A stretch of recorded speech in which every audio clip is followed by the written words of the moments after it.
SBI bank में PPP account withdrawal form यानी PPP account से पैसा निकासी करने वाला फॉर्म किस तरीके से आपको भरना है, इस वीडियो में आपको कंप्लीट इन्फॉर्मेशन देने वाला हूं। उससे पहले फ्रेंड्स मैं आपको बता दूं कि हमारे चैनल पे एसबीआई बैंक के पीपीपी रिलेटेड बहुत सारा वीडियो हमने डाल रखा है। अगर आप इंटरेस्टेड है तो आप वो वीडियो भी जाके प्लेलिस्ट से देख सकते हैं। तो सबसे पहले यहाँ पे देख सकते हैं, यहाँ पे बोला जा रहा है कि I wish to withdraw from my public provident fund account number.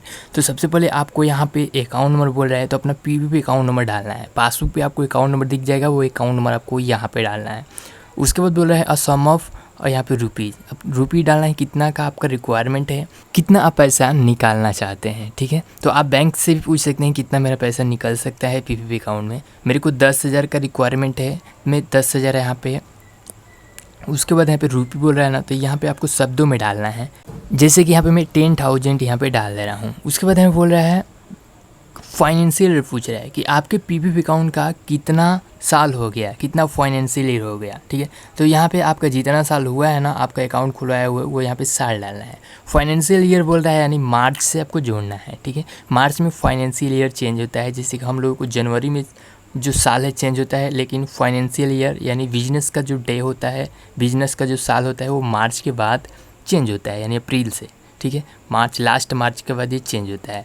तो मेरे को 4 साल हुआ मेरे अकाउंट खुलवाए हुए, तो मैं पे 4 साल यहाँ पे डालता हूँ। ठीक है, 2 नंबर पूछ रहा है certified that the amount sought to be withdrawal is request use of. तो यहाँ पे मेजर और माइनर की बात किया जा रहा है। अभी की डेट में मैं मेजर हूँ, ठीक है, मैं माइनर नहीं हूँ, मैं 18 साल से कम नहीं हूँ, तो यहाँ पे मैं मेजर डाल रहा हूँ क्योंकि मैं अभी की डेट में 18 साल से ऊपर हूँ। ठीक है, अगर मैं 18 साल से कम रहता ना तो इसका एक और आपको फॉर्म मिलता माइनर का। ठीक है, तो ये चीज़ें मैं डाल के यहाँ पे सिंपली यहाँ पे बोल रहा है कि सब्सक्राइबर गार्जियन, यहाँ पे सिग्नेचर करने के लिए बोल रहा है।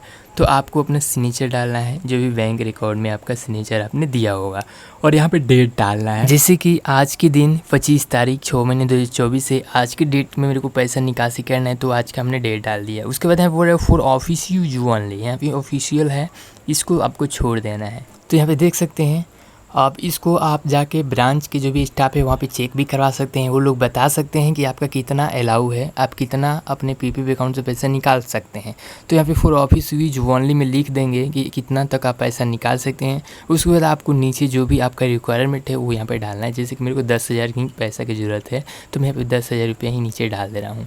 उसके बाद यहाँ पे बोल रहा है फिर से अकाउंट नंबर डाले, पब्लिक प्रोविडेंट फंड यानी पीपीपी अकाउंट नंबर, तो यहाँ पे मैं पीपीपी अकाउंट नंबर डाल रहा हूँ।